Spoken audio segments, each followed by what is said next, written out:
All right. Well, good afternoon. My name is Danielle Means, and I am the Executive Director of Museum of Indian Arts and Culture, and I am so happy to welcome you all to this amazing event. I am just so pleased and honored to have these amazing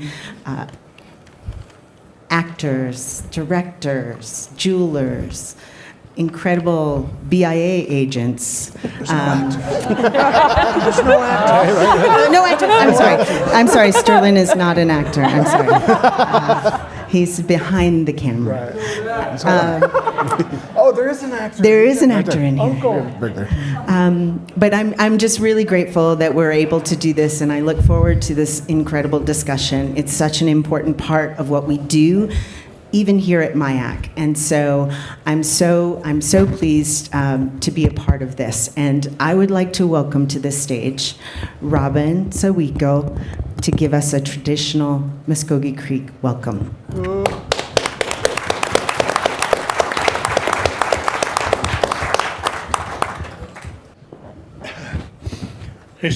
Tongo. Robin Sawiko, Jahojafkaro. Oce chub me jacket to it. I'm a like it a Joe get away. Moen Amidalwa or Giobova. You're mowing a Modo has Mahokin. Yawahanos again Mahog and Ambo. I guess that chair gets in mowing I was under that. Hayoan. Mvskoke, Oce Vpofv, Dokagi, yes, to we. Moen, Hayu, Tohomata, Miko, Adiro, Man, Idalwa Madamonga, Ehomatu Dido, Nagmaget, Nagmaganoa, Man, Togi Dui, Manamonga Dui. Moen, Miko Mat, Old Haggerty. Tolby Bale Jackie Bamae or last week. Ayo a Joga, Hagi Birunga. Moes Adimongoranga, Moen Ayo Hijagata. Olin, I get a Lake away and that Miko. A Lake Haram. I know this came Moje away. Monail do as a Gitas, Gitas, Koig. Open a highway, Tokago for Hoya. Man, Tijari, Sogi, Tijari, Malakaven, Yaralogu, O as much Tijari we are, Omangia, but Stijakia do it all. Man, Manitaga. Dosa ingitay urundo. Upanagares. Ponsongi bio nunga. Modo is Mahokin, a Joloyangi. Pokeza Giro Mana Magineta, Hijagat, Alagirunga. Moina Hayoid. Opanaga Akujonos as Panayibachas Mahokin, Ambo in. I was up to Angad. Mo in Hayoat. I was only as Hayoat, Lispoi best. Maro, you guys are last. Maro, thank you. Well, thank you everybody for coming. Go Oce Hopa, go Oce Satmakutrosh. That's from my Keres language. I'm actually from Santo Domingo Pueblo, which is about 20 miles south of here. I was born and raised. Grew up there all the way till I was sent to the boarding school. Just like most native people out here, we experienced that boarding school life, and I was lucky enough that the boarding school was only 20 miles away, which was here at the Santa Fe Indian School. So, I take a lot of my experiences back to my youth at the boarding school, learned so much, how to take care of myself, how to create art. Some of my art is on my chest today from what I've learned, 30 years ago. So don't do any math. It'll show you how old I really am. So Again, I'd like to welcome you all. Today, I'm actually the moderator. My background is I have 30 years of law enforcement experience. 26 of those years have been with the BIA Office of Justice Services. I've done many aspects of the profession, but currently I am the Division Chief of the Cultural Resources Unit out of Albuquerque. It's a newly established unit since 2023, and I just became the boss this January. So I was the actor, now I actually can do stuff. So I don't have to ask somebody for permission. I can just like go ahead and do it. So it's been long overdue. I'm glad to be put here on this panel. Part of my job as the division chief is I am also a part of the Museum of Indian Arts and Culture Indian Advisory Panel. With that Indian Advisory Panel, we are entrusted and have the responsibility not only to oversee the museum's collections as a whole, but also to do their inventories. Anything that comes in, we are actually the first to look at it, whether we decide to send it back off for repatriation, or whether we decide to put it in the museum itself for future display or for future events. So the Indian Advisory Panel is one of a kind. It is the only one that I hear of within the country. We are very proud of our panel.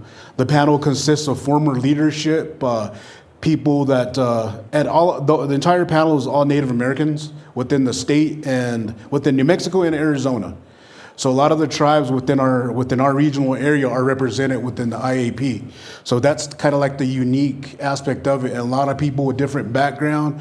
We have doctors, we have anthropologists, we have former federal employees that have done work within NAGPRA, ARPA, all that good stuff. So, but that's pretty much me in a nutshell. We're going to go ahead and start this panel, Sacred Site. So I'm going to go ahead and read off what we have and really the importance of what we do here today and including this panel. A lot of the work that we've done within BIA OJS within the last several years have been very, been very tireless and have been very, very emotional at times. One of my first cases back in 2014 was the return of the Acoma Shield from France. That was actually my very first cultural resource case, and it happened to be a big international case. So after that, the program grew. Now it's developed into an 8-unit program, whereas I was the only one for quite a long time doing this stuff. So things have progressed. I'm not going to say this too loud, but we are the only program within the federal government probably that hasn't been really affected by the funding and all that stuff, which is good. I'm going to kick on wood. So hopefully that stays the same, and hopefully the program and the funding continues, because we have a lot more to do out there, a lot more tribes to reach out to, a lot more tribes to work with, and definitely with our gained expertise as we go along and do this kind of work will definitely be of more help and more assistance to tribal communities out there. So let's go ahead and start off with the panel. At this time when Native arts are gaining more and more recognition nationally across the U.S., join the Museum of Indian Arts and Culture for this discussion with the Mvskoke artist, Joy Harjo.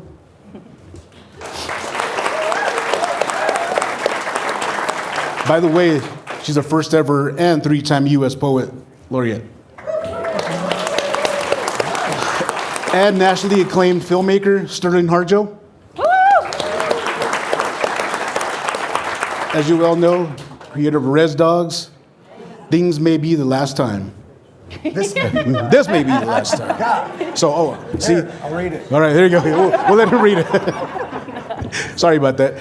Renowned Mvskoke and Seminole artist, Kenneth Johnson, as well as representatives of the Oce Vpofv, Hickory Ground, Miko George Thompson, Traditional Chief, MCM Supreme Court Justice. Playwright and attorney for Hickory Ground, Mary Catherine Nagel, and Mvskoke Creek Nation Secretary of Culture and Humanities for discussion on how art and storytelling can be used to preserve who we truly are as Native people. As contemporary Mvskoke storytellers, the work of Joy, Sterlin, and Kenneth defies stereotypes and challenges American preconceptions about who natives are today in America and American society. All of them traveled to Atlanta, Georgia last fall to participate in the Mvskoke Creek Nation's, Journey for Justice, a movement to save one of the nation's most significant ceremonial grounds and burial sites.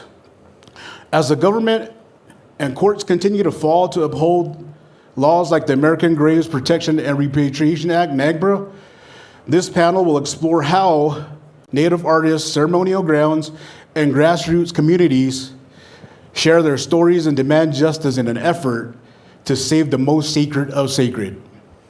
So without further ado, let's go ahead and start with this panel. If there's any distinguished delegates, any tribal leadership, would you please rise so that we can recognize you in this room before we start?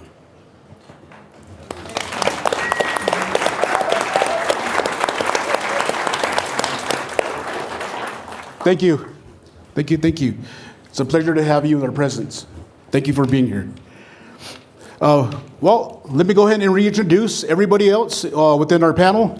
Again, Mr. Sterlin Harjo, a Mvskoke and Seminole filmmaker from Oklahoma, directed 3 feature films and created the acclaimed FX series, Rez Dogs. His authentic storytelling and infused with humor has earned him a 2021 Peabody Award and a 2024 MacArthur Fellowship. Awesome.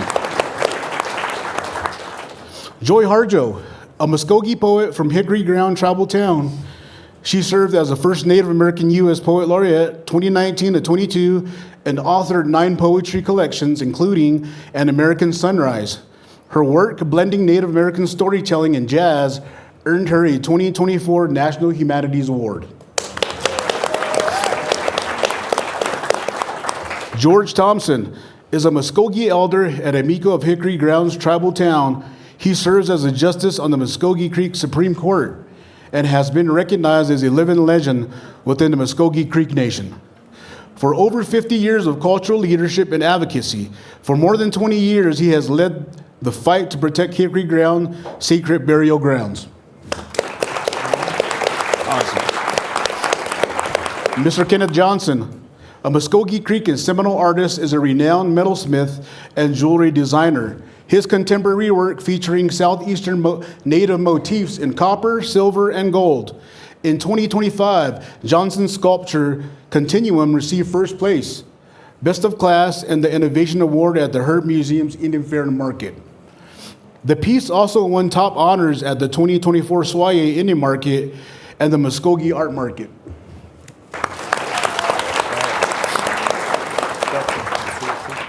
Raylene Butler, a Mvskoke Creek Nation citizen from the Raccoon Clan and Peach Ground tribal town. She serves as the Secretary of Culture and Humanities. In that role, she leads efforts to preserve Mvskoke language and history. For over 20 years, she has championed the protection of sacred sites like Hickory Ground, the repatriation of Mvskoke ancestors, and the return of sacred items.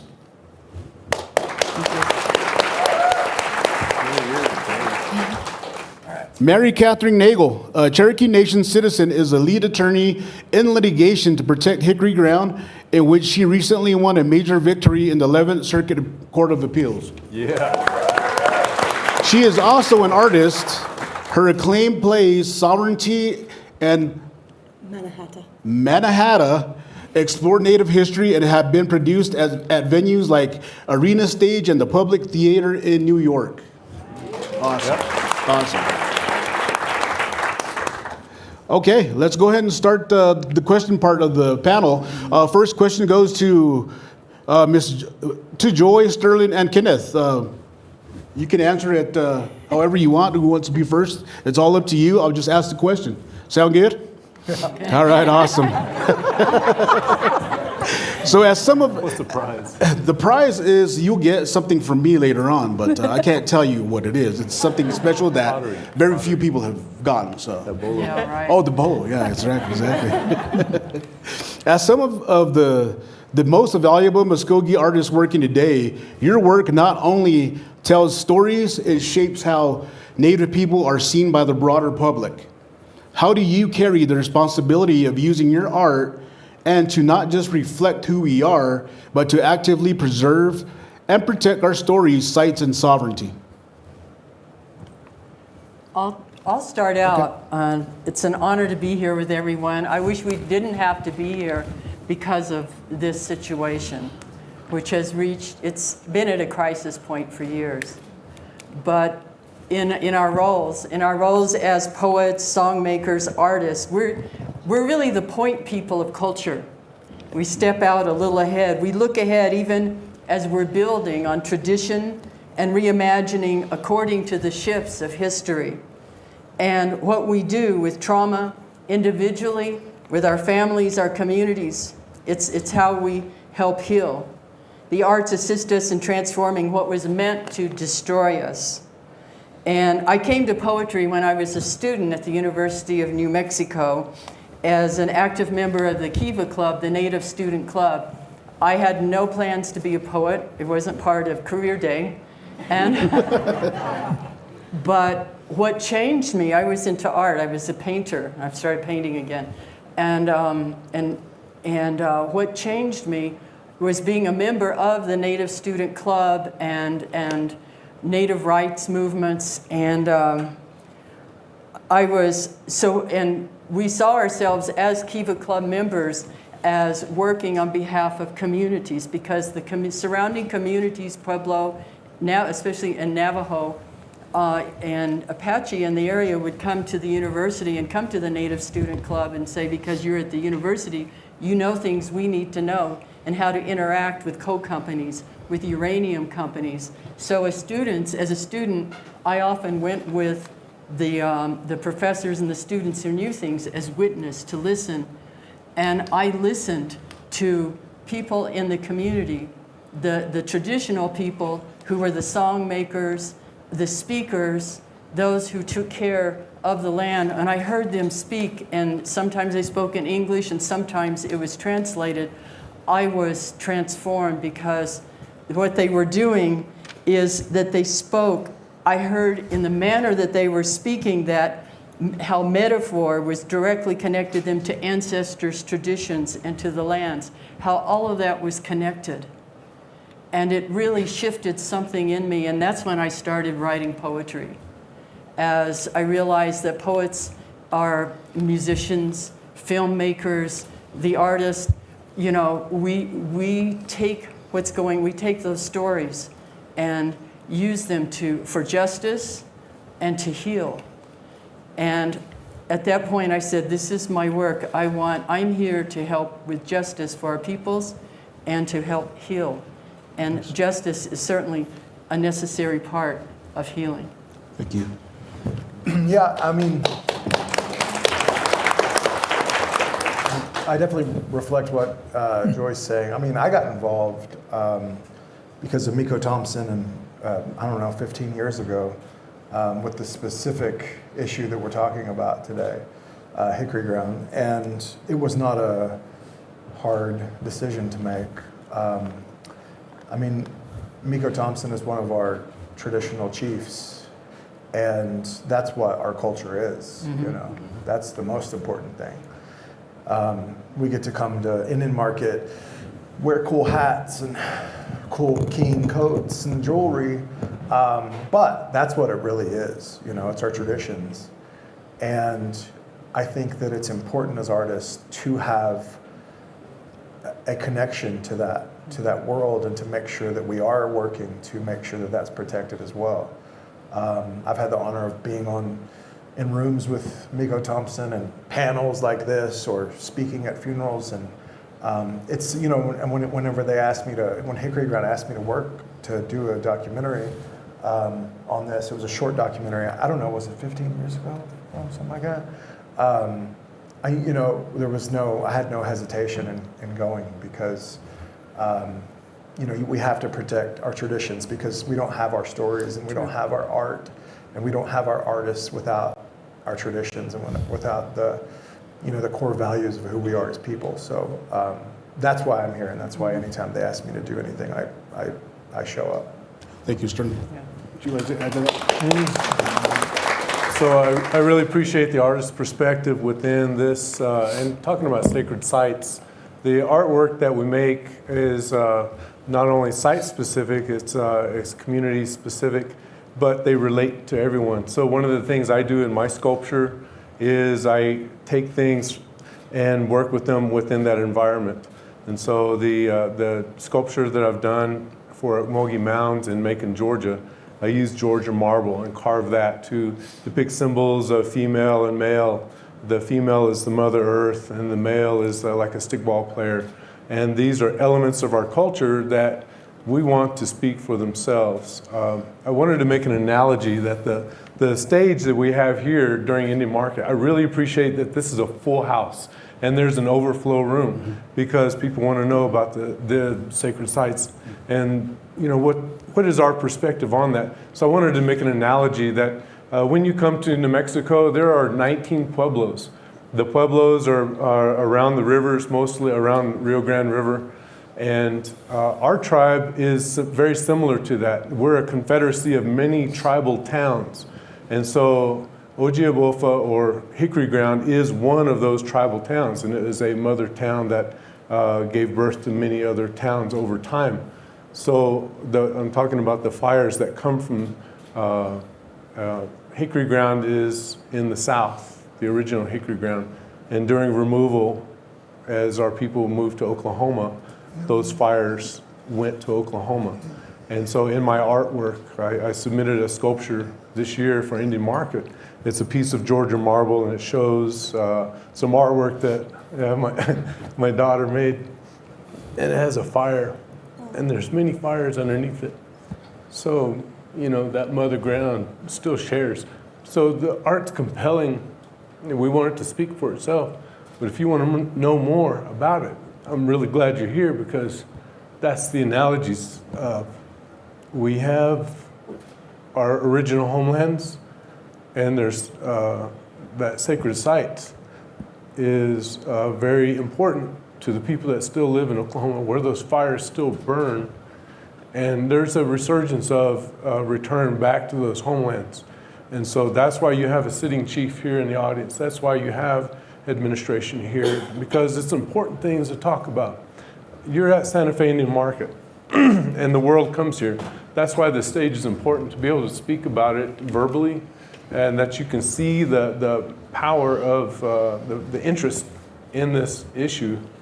And people, that if you want to know what the issue is, ask questions, and we'll tell you, because the powerful knowledge that sits on the stage, people are very willing to talk about it and educate. And it's enough that people made the trip down I-40 to come back this up and tell you what this is about. So I'll do it in stone, we do it in words, we do it in prayers, we do it in film. I just heard that you can take video with this thing. Nice. And we want to do more. Thank you for that. As you can hear, thank you.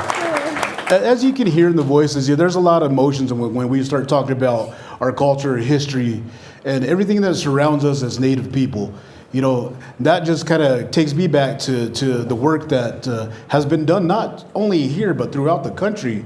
A lot of tribes have put forth their efforts into whether it's regaining back their ancestral homelands, whether it's tying back to migration stories, all these other very important things to tribal communities. And it shows you that when artists start talking about it and get emotional on the panel, that shows you that the heart is there. And that's what keeps us going as Native people. And that's what continues, at least for not only the artists, but even myself as a federal employee. Every time I get something back from one of the tribes, that just gives me more motivation to go get some more. It's kind of like a drug, my drug. You know, I want to go get some more bad people. I want to get more sacred items back to tribes who deserve this. I'm going to give you an example of how emotional the repatriation stuff can get. Back in 2019, I was able to repatriate a ceremonial war shield that was utilized during the Pueblo Revolt. As you can hear within this state, the Pueblo Revolt not only saved the traditions and history of all the native pueblos, the 19 pueblos of the state, but it also is what gained, you know, our access, our sovereign powers back from not only the Mexican government, the Spanish government, and from the U.S. So, you know, having some item like that shield returned back and being invited to that pueblo when the shield was put back in a ceremony, that is a very emotional moment. So I feel what he's feeling right now. So I felt that, and that's kind of like my motivation. That's kind of like my little add-on to this. So I'm going to go ahead and go to the next question before I start getting tears in my eyes again. So it's like, question number 2. This one's to Raylene. As Mvskoke Creek Nation's Secretary for Culture and Humanities, can you give me a brief overview of what Hickory Ground is and what it's significant to the Mvskoke Creek Nation? Yes. Done. First of all, we have a lot of non-Mvskoke folks here in this audience. So today we might not be familiar with Hickory Grounds. So with what ceremonial site it is and what happened to it, if you can explain that to the audience. Yes. Thank you. Stongo, Falacha, Hickory Ground goes back thousands of years in time, as the Mvskoke people do. We're originally from the southeastern region of the United States. We're indigenous to those lands. Our language came from those lands, living on those lands. And so the modern states of Alabama, Georgia, parts of Florida, South Carolina, North Carolina. The first European was not Christopher Columbus, as you all know, but he didn't come to visit Mvskoke Nation either. It was someone named Hernando de Soto who came, and he was the first one who started to write diaries about Muskogean people and visit all of these Muskogean towns all throughout the southeast. The most powerful town he talked about was called Coosa. Today, Coosa was one of the mother towns that is now Hickory Ground. Actually, Miko Thompson, his name is Coosa Miko. Miko means chief in our tribe. And so he comes from the most powerful ancient ones, and that's what Hickory Ground is. And that's why it's so important, is because this town has had documented history since written history in 1539. And that there was the most powerful community at that time, but today remains very strong, vibrant community that is in Henrietta, Oklahoma today. And our tribal towns, we had over 100 in our homeland. During the forced removal in the 1830s on the Trail of Tears, 44 of those Mvskoke towns relocated, walking over 800 miles, carrying the sacred fire with them. That fire still burns at Hickory Ground today. Do I need to talk about the ground? You guys done a good job already. Sorry about that. He forgot he had his mic Miko's on, ready so we're to good. talk. Yeah, exactly. He wants to tell that history, which is good. But basically, the last capital of Hickory Ground in Alabama, once we leave, we find out, about 20, 30 years ago that it starts to become developed by another tribe who claims to be Muskogean people. And so over 57 graves were excavated to build a multi-million-dollar casino resort on top of that sacred ground, tribal town, cemetery, burial grounds.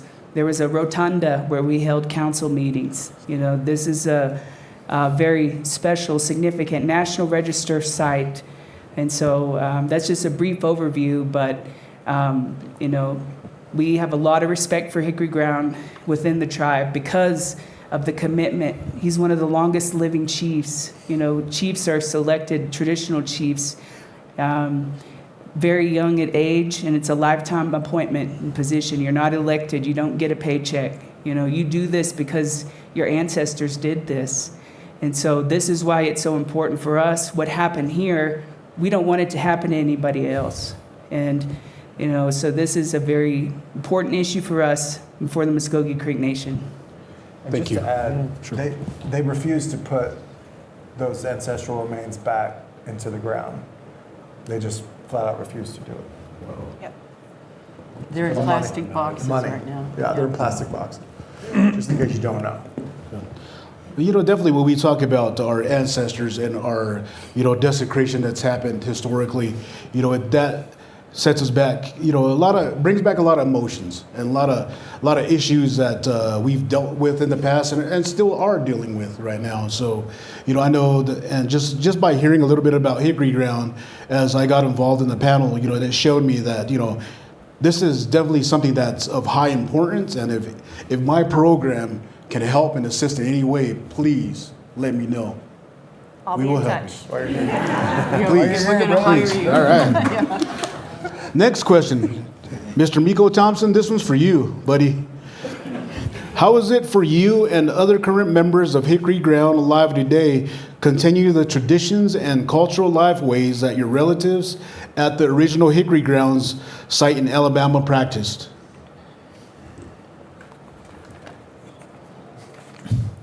Do I have to do my part? These guys are doing a good job. But anyway, I'd like to start off by welcoming everybody in my native language. Mawidawais market, netara ponu huida huzariduan. Hayowe ugida okalagen, ebukalagen. Istungon idukagia. Obey my nawit. Yezit hayowe abugi hijagat. Sistafas kurilos. Thank you. I'd like to start off by saying that,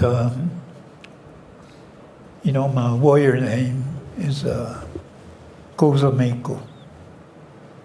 Koza means it ties back to our Aboriginal homeland, Alabama. That's where Koza comes from. So today, Hickory Ground Miko is a Koza Miko. And we're talking about our fires. At one time, all our tribal towns, they had fires that were sacred to them. And that was the way of life for our people. So when the removal came about, our ancestors made sure that they brought the ashes back from those sacred fires. And today, as I'm sitting in my arbor watching the flames of my fire one, I thank my ancestors for that. You know, that they sacrificed a lot, and it is our job now to keep it going. I was a young man when I was picked to be in a leadership role. And today, I think I'm on maybe 50 plus years. I'm still going. And they always said that if a man is doing a good job, he's got a good backing. And I have to thank my wife for that. She's been with me for about 56, 57 years. So.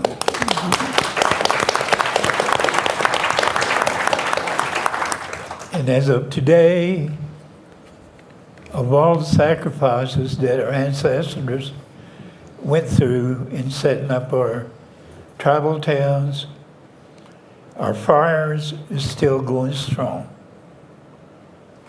Thank you. Thank you, Miko. Next question. This one goes out to Joy. You were a member of the Hickory Ground. So it was your relatives, your direct relatives, that Porch and Auburn dug up at the Hickory Ground site. So as a poet, how has that trauma influenced your work? Well, I think as a human being and as a member of Oce Vpofv and all, I mean, it goes to the core of everything. It goes to core cultural values. It goes to core humanity values. And what we're dealing with right now, I guess part of the struggle, there's a larger struggle once of having our home restored, and then having, being able to take care of the remains of our people, and which NAGPRA is supposed to do, and you understand that in your role. I mean, that is the role of NAGPRA, but NAGPRA in this scenario at Auburn is not cooperating.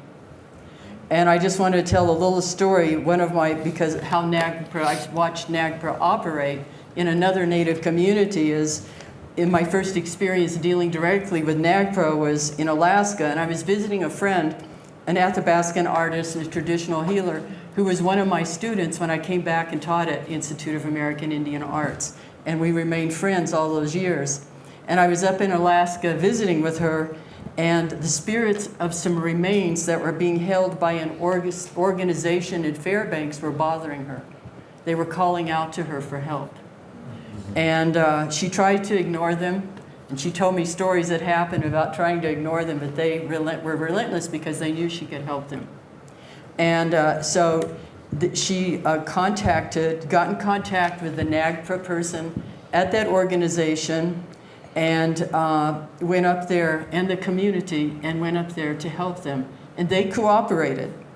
And I drove with her from Eagle River up to Fairbanks and got to watch this whole return, I didn't watch the actual return, but the ceremony and how NAGPRA cooperated with returning these remains. That's how it's supposed to work, and how it worked in that instance with that shield. Instead, Auburn University, the NAGPRA officer there, they have been refusing.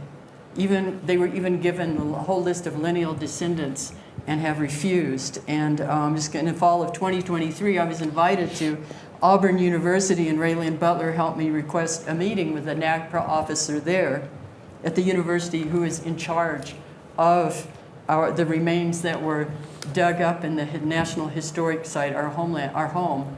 And anyway, I went to his office and we spoke about NAGPRA, and then he offered to allow me to go into the room where the remains and items were being held on campus, along with remains from other digs.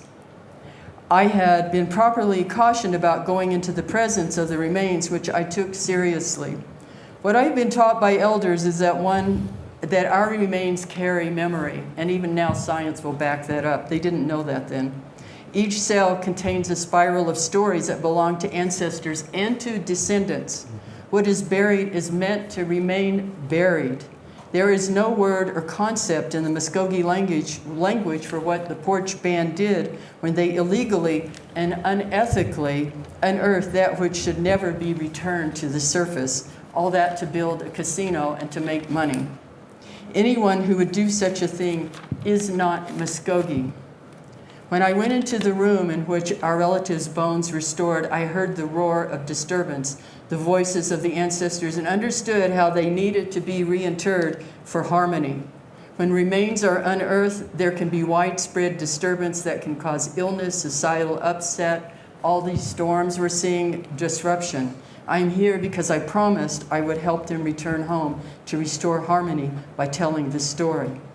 I expected that NAGPRA at Auburn would work in good faith according to the law, as did the organization in Fairbanks, and allow the reinterment of the remains of our relatives. Instead, they have disqualified all the Oce Vpofv grounds members as lineal descendants without reason and dismissed our claim. It's obvious that Auburn is under the influence of Porch Band, who is outrageously insisting they have claims to the remains. I understand this is part of a larger plan by Porch Band to gain influence and authority over all Muskogee homeland territory in Alabama and as it extends throughout the rest of the Southeast. Thank you, Joy. I'd like to add a little bit something with NAGPRA, and you're right, you're correct. Unfortunately, NAGPRA does not work, I would say about 50% of the time. You know, sometimes as investigators, as law enforcement personnel, we have to kind of work around that. We have to use other things that are available out there. One of the things that I've utilized in conjunction with NAGPRA is one of the laws that is very hardly ever mentioned, the Antiquities Act of 1906. The what? Antiquities Act of 1906. The Acoma Shield case was successful because of the Antiquities Act of 1906, because we were not able to utilize NAGPRA for whatever reason. We went and diverted back to the Antiquities Act in conjunction with theft from a tribal government. So those are the actual charging handles for that particular Shield case. And after that, we used that same 2 charging handles for about 14 other cases that were successful because of those 2, because NAGPRA, the way it's written in federal law, has a lot of room for interpretation. So that's why we start talking about the STOPPED Act. You know, the STOPPED Act, hopefully soon, will actually be utilized by us and by every authority, law enforcement authority. So one thing that I hear is that it's actually being pressed now. So I'm hoping to hear great news on that. So, because I want to be the first to prosecute NAGPRA, because it's going to cause waves. And I think just the mere mention of the STOPPED Act has created something different, whereas before, you not only had consigners, museums especially, were hard and difficult to work with. Now on a daily basis, I get calls from consigners, from museums, galleries themselves wanting to return sacred objects back to tribes. So that there's been a significant difference since just the very mention of it. I could just only imagine when it's actually implemented. So that's going to be double my caseload. So I'm really looking forward to that. Question number 5. This one is actually to you, Sterlin. So you're in the hot seat. Ready. You ready? I'm ready. All right. You traveled to Atlanta, Georgia, right? To attend the Journey for Justice? Yeah. When Hickory Ground marched through the streets of justice before the oral argument in the court, or in the court case at the 11th Circuit Court of Appeals, why make that trip?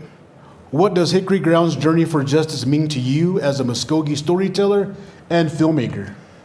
Yeah, I mean, I kind of feel like I talked a little bit about that a second ago, is that, you know, these are our traditions and this is our history. But I mean, you know, if you tell a child what the issue is with Hickory Ground, they would tell you it's wrong. And they would tell you where those ancestors' remains belong, and they should go back in the ground. You know, it's not rocket science. The only thing that changes that is money. Mm-hmm. The only thing the only thing that makes anyone act like that's not, that it's not offensive to do that to a people is money, because money's a sickness, and it can change you and it can make you lie, and that's all that it is. I mean, it's very simple. It's a very simple issue, because anyone that you go up to and tell them, and if you break it down, and you know, my ancestors' remains are in the ground, obviously you're not supposed to disturb that. And then, you know, to desecrate it and put a casino on it where people are drinking above it and gambling above it, you know, even worse.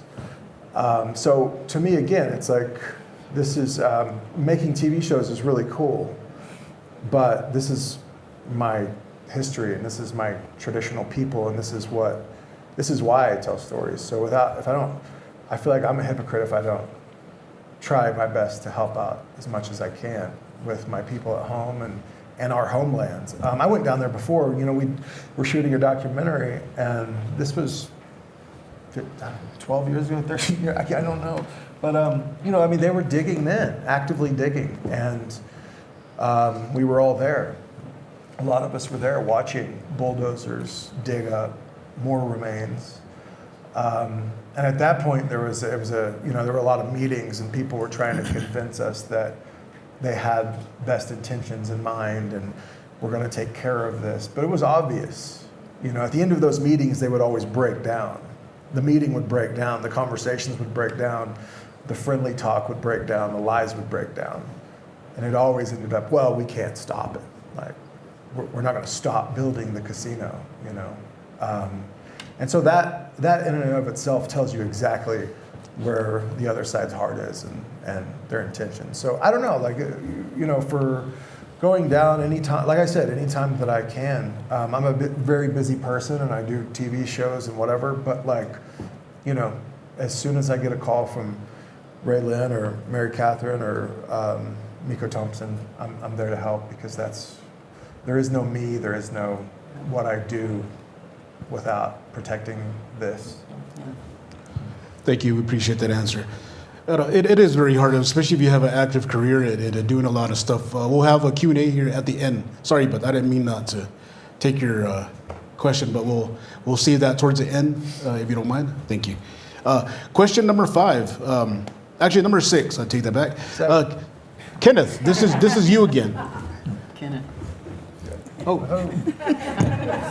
I'm really bad with names. Refocus. You saw that, refocus. Okay. A lot of your work recently has involved returning to the Mvskoke homelands and designing, creating, and erecting monuments in significant places, ceremonial sites, historical sites, and sites of significance to not only to trauma like Horseshoe Bend.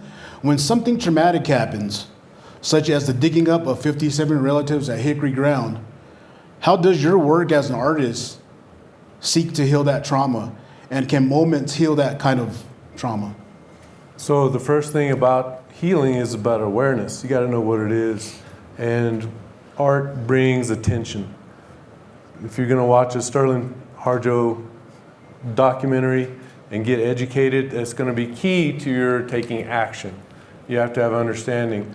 The reason I make art in those specific places is to talk about not only the beauty of the culture that was there and make a pretty thing, but you also want to talk about the existing community that still thrives and has needs, and some of them are, you know, culturally, legally, and so that is this discussion, and that's this forum, and so we get to verbalize a thing when you want to talk about healing. So there are steps in healing. And part of that is to cut off the bleeding, and that's what's still occurring. So when Sterlin talks about just a few years ago that bulldozers were actively churning earth to bring up remains, knowing that's a sacred site, would we allow that here in New Mexico? So there's controversy in the center of the Santa Fe Plaza, the pulling down of an obelisk, and there, you know, if you're a local, you know that issue here locally. Then let's talk about with our community. You know, this is an active issue. And so we want that attention because people get goofy around money. Let's start talking about truth. And parts of that is letting the facts speak for themselves. So I did an installation. Our tribe, the Mvskoke Nation, now located in Oklahoma, bought a Cancer Center of America hospital. And it was full of corporate art. Our tribe converted it into a community hospital. And we filled it with the tribal art of Mvskoke citizens. And so I got the commission to do the courtyard. And in that courtyard, I knew everyone's going to come out. You have patients who need sunlight. You have caregivers. You have people there for their loved ones. So we made art that was intentional about healing. And we drew from our culture. And so the artwork that you mentioned where I won an award, we took phrases from our community like there is a man, Philip Deere. Philip Deere is a leader who said, "Yikchet huitlamoks," and it means keep standing strong. If you're in a hospital, you want to hear things like that. Or my great-grandmother, she said, "Nenage hitlegen, aki hitlejirowajis," and it means think on those good things. And so we made a turtle, a 28-foot turtle, that had Georgia marble in it, and then we sandblasted phrases, and one of those phrases was from Joy Harjo. And Joy Harjo, in one of her songs, said, "Keep this love, it bends, but it doesn't break." or another Miko, a traditional Miko named Bobby Yarji. And I asked his family, I said, what would he be known for if you were to boil that down, that whole life? He was appointed at age 7 to be the leader of Alabama tribal town. And he said, Anagechika Itamoji. And your daughter's name is Anagechika. That means love. So he said, have love for each other. So what happened in Hickory Ground is not love. I want to talk about healing. So we have the awareness. You have the tools to not dig up, but to move forward. And that's part of the key. We don't live in the past. Look at this culture. It's alive and vibrant. We're not trying to recreate the past. We're continuing to move forward. So one of my friends, his name's Dan Lomohaftoy, he said, he gave an example of the past and the future. He says, out in Hopi, he says, when they're doing a ceremony out there on the mesa, and if you have a traditional person doing a ceremony, and at that same moment, the intersection of there's a private jet that's flying over, and there's a person on their laptop eating a drink, and they occupy in that same airspace in that same moment. So which one is the past and which one's the future? Neither. They're simultaneous. That's where we are. We still live this life. And so healing's moving forward. Right. Thank you. We appreciate that answer. Thank you. Let's go into the next question here. This one's going to be for Mary Catherine. What makes the NAGPRA lawsuit that Miko Thompson has brought in the federal court so significant? And why should other tribes care about the outcome of this particular case? Thank you so much. It's a great question. So yes, you've heard so much about what's happened at Hickory Ground. There is a lawsuit, and we won a major appeal in the 11th Circuit this last fall. It was a huge victory, so we're back in the district court. But a lot of things I want to say about this lawsuit. I think it's very cutting edge. I think it's very critical for all of Indian country. You can follow us on social media. There's also a website, justiceforhickoryground.com. Is that right, Patty, Jim? Yes. Yes, thank you. Okay. But what makes this lawsuit cutting edge? Well, I think we all know NAGPRA's on the books. There are several laws, not just NAGPRA, that protect Native sacred sites, cultural sites, and human remains and Native human remains. There is no question that it is illegal to dig up Native remains. It is illegal to possess them and not inventory them, not consult with the tribal nation, Creek Nation in this instance, Auburn, and not repatriate them, right? Those things are all illegal. It is illegal to destroy a sacred site that is listed on the National Register of Historic Places without even first talking to the tribe who has cultural and religious ties to that site. We know this is all illegal, and yet it happened. It happened, and the question for us now is, will there be justice? There either will be or there won't be. And I know everyone here on this stage has been fighting for decades for that justice. And this is about whether or not NAGPRA is worthless or means something. And I think it means something. We've got to convince a federal court that it means something, but we've also got to convince Indian country that it means something. Because when one of our own desecrates one of our own Native burial sites to build a casino, there's got to be some accountability in Indian country too. What does that look like? I don't know. Money makes people do funny things. But if we want to protect sacred sites, if we want to protect the burial grounds of any of our relatives, we have to stand against any destruction of any Native burial ground. Let's talk about NAGPRA for just a second. We have 57 people who were dug up at Hickory Ground at Porch's request and taken to Auburn University. Back up just a few years before that, Miko, before this even happened, said, please don't do that. I hear of these plans to build the casino. Please don't do it. We have relatives. My relatives are buried there. That is a sacred site. Choose a different place for your casino. Please don't do it there. It happened, right? Before the construction was complete, Mvskoke Creek Nation filed this lawsuit and said, stop, court, issue an injunction right now, stop it, this is illegal. So this isn't, folks showing up after the fact saying, gosh darn it, too bad this happened. there were tons of warning flags and signals that this is illegal and it needs to stop now. But we're not in 2012, we're not in 2008, we're not in 1980, we're in 2025, and what can we do now? Well, Auburn certainly can return the relatives that Miko Thompson and Joy and everyone from Oce Vpofv have asked to be returned, and Auburn has refused. And the law is clear. I understand there are some ambiguities in NAGPRA, and certainly Congress could fix that, and they should. But I'll tell you one thing that is clear. The law refers to lineal descendants, and they have the utmost right and priority to return their own relatives. There is no question that Joy Harjo and Miko Thompson and anyone from Hickory Ground, they are the lineal descendants of the people that Porch and Auburn dug up at the sacred site. They are the people that the federal government removed from that location, forced to Oklahoma. Their fire never went out. They are still Miko is, the son of the mother of the mother of the mother of the mother of the who went on that Trail of Tears. We have that documentation. We've provided that to Auburn. They looked at it and they said, he hasn't identified the name of the individual that he's descended from that we dug up. What? Where is that in the statute, right? They said he needs to show that he can trace his steps back to a known individual. Just saying you're related to anyone we dug up doesn't satisfy the statute. Those words are not in the statute. And the regulation itself says that these things will be carried out according to Native American traditional kinship systems.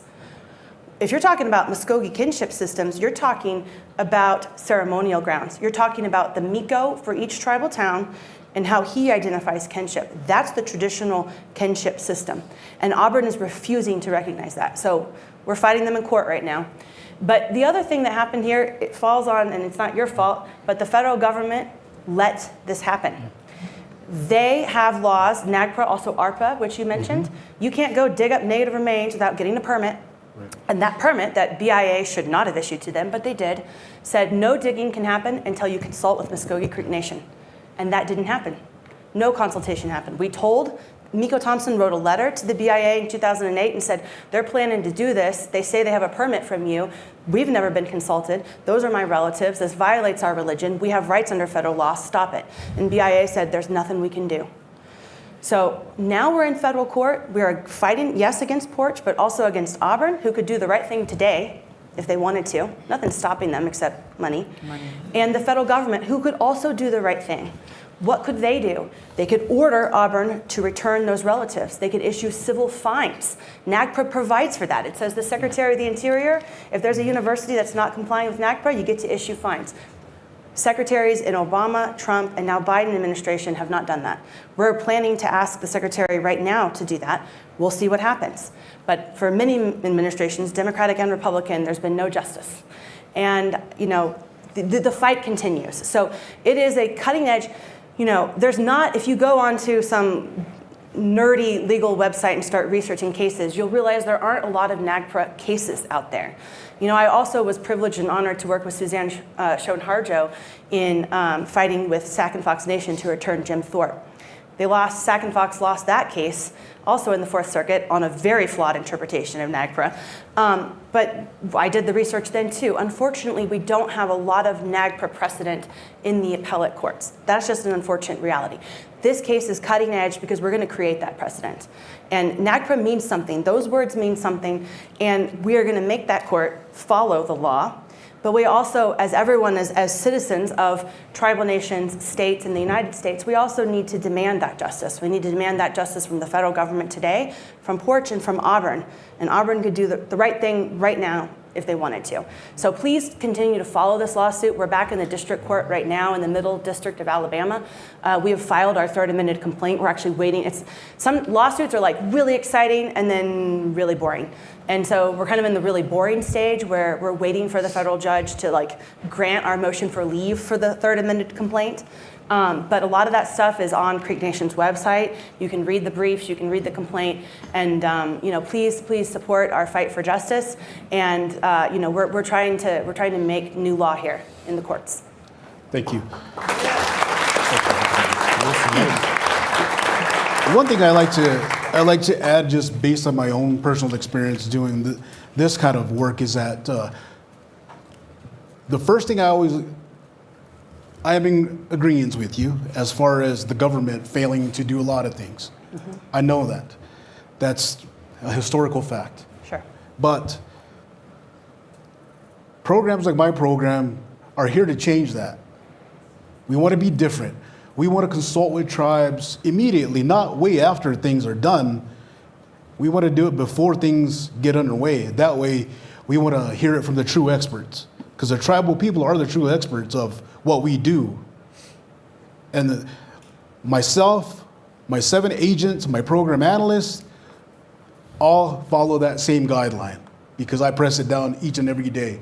So please know that this is a new age, and I think that the greatest thing about being the leader of a cultural resource program is that you get to show what you've learned out there and show what works with tribes, because every tribe is different, whether it's the tribes in the Southwest, Southeast, Northwest. Tribes are different, but you have to talk to those tribes yourself and seek that knowledge from those tribes in order to understand. Because without that knowledge and lack of understanding, we're not going to be able to do anything right for our tribal communities. One of the things that I always ask when I go out there to do a federal investigation is that, from the tribes themselves, is that, do you have cultural resource laws yourselves? Most of the time, it's a no answer. And my way around it is, let me help you create a law based upon NAGPRA, ARPA, and Tukadi's Act. Let me help you create a law. That's what we're here for. Not just to go after bad guys, to repatriate stuff, but we're also here for technical assistance. We've helped, especially a lot of the Pueblos out here, recreate a lot of their cultural resource laws that were very vague, but now they can use, especially when it comes to tribal members being the actual suspects, where in this case it is. You can use not only your laws as a charging handle, but also the federal government's law. And what that shows you through courts, federal court systems, is that when the federal courts looks at a document and say that, hey, if the tribe thinks that this is serious enough that they created these laws, cultural resource laws, and they're probably stronger than ours, so we need to take a look at this. Because most of those cultural resource cases that are out there, and I have many cases in many different districts throughout the country, not just here.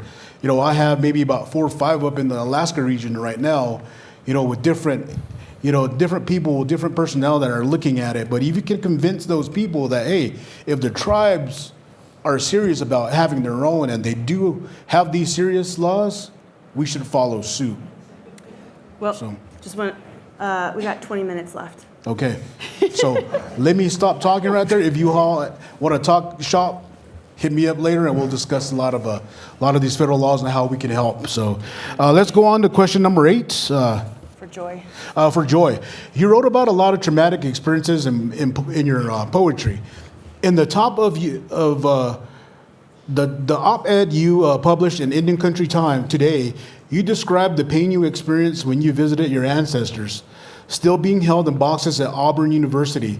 I think a lot of us think of NAGPRA as a legal tool to hold universities like Auburn accountable.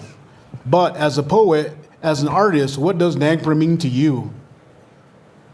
I think I kind of answered that previously in the previous question. Okay. Thank you. Yeah, you can keep going. That way Okay, you're time. let's go ahead and go to question number 9. Miko Thompson, you have said in several interviews with journalists that as Miko of Hickory Ground, you consider it your duty and obligation to fight to repatriate your relatives who were dug up and are now stored in Auburn University. What does it mean to be Miko of Hickory Ground, and why are you fighting this fight? Within our ceremonial grounds, our young warriors are taught in regards to human remains as to how they should be treated and so forth. And also they know that once the remain is laid to rest, it's supposed to be there forever.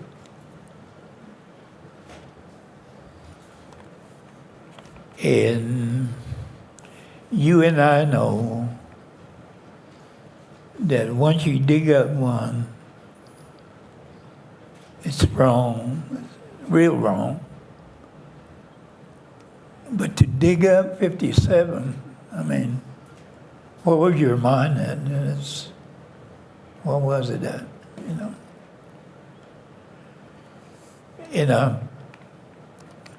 my wife and I were out on the ground and getting ready for our ceremonies back on a Friday. And the word came down that my ancestors were being desecrated. And at that time, we didn't even know what NACPRA was, because it was something that we were just a grassroots people carrying on their tradition. But things turned out different for us. It was an enormous challenge for me, but I took up the issue. And as of today, we're still fighting it. I know we've made some headways in some of the policies and procedures in NACPRA. It favors us, but so far it hasn't progressed. Thank you. Thank you. Question 10 goes out to Raylene. From your point of view as someone who is very familiar with NAGPRA and the efforts of many tribes to repatriate their loved ones, if Miko Thompson loses this case, what would be the impact on the efforts of other lineal descendants and other tribes across the country who are working to repatriate their relatives? What does Indian country stand to lose if Miko Thompson loses this case? It's a very difficult situation to think about. There's a lot of healing that needs to be done at what happened at Hickory Ground. And right now our ancestors are being held hostage by Auburn University and by this legal system. And, as Joy had mentioned, I've been to Auburn too, and I've seen where these remains are at. There's hundreds of plastic Rubbermaid tote bins. And just walking in the room, I couldn't even breathe. I was overwhelmed because I know Miko Thompson and Hickory Ground members who have fought so hard. And the injustice to see the conditions, there's mold within this curation facility. These ancestors don't deserve that. No one's ancestors deserve to be treated like that. And we're going to have a booth Saturday and Sunday at the market near the Plaza stage, and we have postcards to send to Auburn, encouraging them to do the right thing. And we encourage you to come by our booth so that we can make our voice heard. Let's let the president of Auburn know that it's not right to curate Native American remains and disrespect them in that regard. There's a duty of care under NAGPRA that's not being they're neglecting that responsibility, and we're trying to make people aware. But this has impacts across Indian country everywhere, because if it could happen to us, it could happen to anybody. And Auburn has over thousands of ancestors, and so if you need to be in touch to make sure that everybody's putting pressure on them to do the right thing, because it's just it's the worst case of desecration we ever have seen. Definitely sounds like it. I would also encourage everyone, anytime you're going to a Native organization or event, look at the sponsorship, see who's sponsoring, and let them know that their event is being sponsored by people that aren't practicing human decency, because you can't buy, everything. So keep your eye out. Yeah, I have a comment also. Thank you, sir. That's right. I volunteer as chair of the board for the Co-Center for the Arts here in Santa Fe, and we house over 2,500 pieces in a collection that represents mostly Native American artwork. And what we've done is to return. If you put an Indian in charge, we're going to return things to communities. And we feel that the Co-Center has created a good example, a roadmap of returning artwork to communities. We have returned artwork back to the Pueblos, and things that are important ceremonially, even back to Taos, back to Acoma, back to Alaska, and to the Haida Gwaii community. And there is that push to, instead of holding on, what about giving back? So our things are mostly about artwork, but when it comes to things, I did a tour. I was an artist research fellow for the Smithsonian back in '98. I'll tell you how old I am. And it was, I was flabbergasted, I was stunned to walk through warehouses of us, the physical remains. That's before they started separating the artwork from the human remains. And I couldn't believe it. So here I am all these years later as chair of this organization, knowing that's the right thing to do, is to give it out. So if you want that map for institutional return, look at Coast Center for the Arts. And I think Auburn could learn from that. Definitely. Definitely. Well, let's go ahead and go to, if there's any questions out there in the audience, please, we'll start off with our Q&A. Okay. We have 5 minutes. 5 minutes? Okay. Hello. Cholojiga Haladi Tapalichi Doa. My name is Dr. Blue Tarpalichi. I'm the director of the Native American Cultural Center at Stanford University. Proud Mvskoke citizen. I want to know, I'd like to know, Raylan and Mary Catherine, what role history and education can play in this fight, especially with the recent news of Trump going after the Smithsonian and going after exhibits that don't align with his view of America. What do we need to do as educators and as students to make sure that these things aren't forgotten? That's a great question. We have a big challenge because they want things written down in order to prove your cultural affiliation. And we've had the hardest time just to get people to understand what a clan is and how you're born into a clan and how you're born into our tribal towns. And that's the basis of Mvskoke identity. And if the other tribe doesn't even have tribal towns, I mean, you know, the evidence and being able to have written, you know, I think one thing is, you know, we're always been oral people. And so that written documentation is a high standard within NAGPRA that I think is unreasonable sometimes, is that we know the truth, and Miko Thompson is saying it. Why can't you believe that those are his ancestors and relatives? And so education is a very important part of it. So we do our best to try to do oral, written, you know, oral histories and write it down, and then, you know, submit that.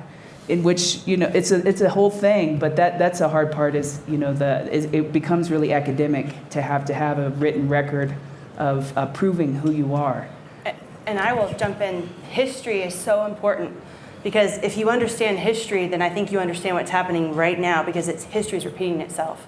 Right. If you think about what Kenneth is talking about, making those monuments at Horseshoe Bend was one of the worst massacres of Native people in the history of the United States, right? Mm-hmm. Andrew Jackson showed up and massacred women, men, children, families that were fleeing because he was going all over the Southeast trying to eradicate the entire Mvskoke Creek Nation.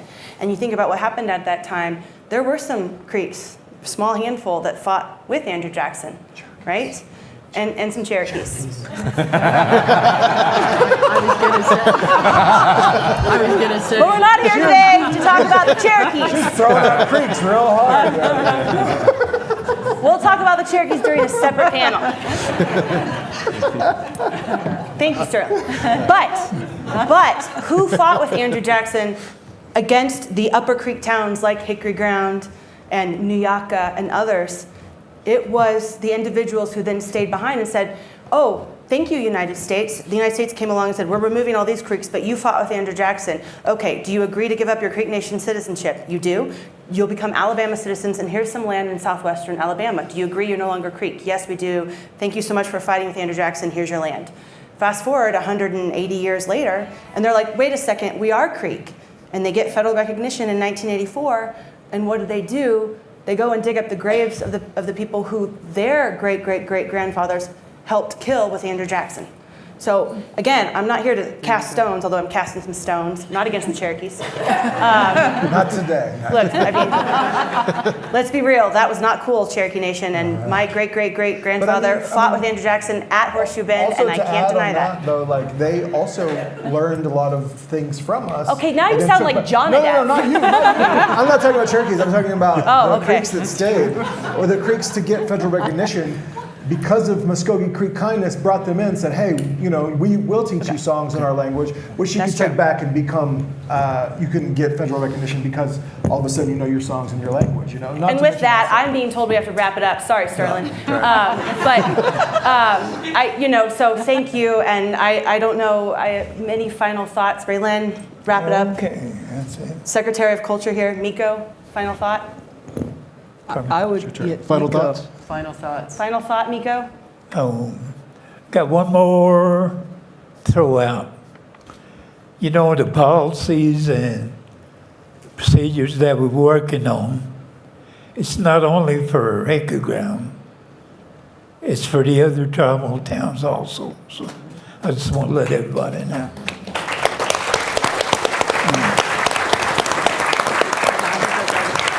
Isn't this amazing?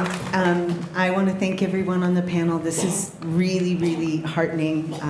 I know it's a struggle. We're going to get through it. I know we will.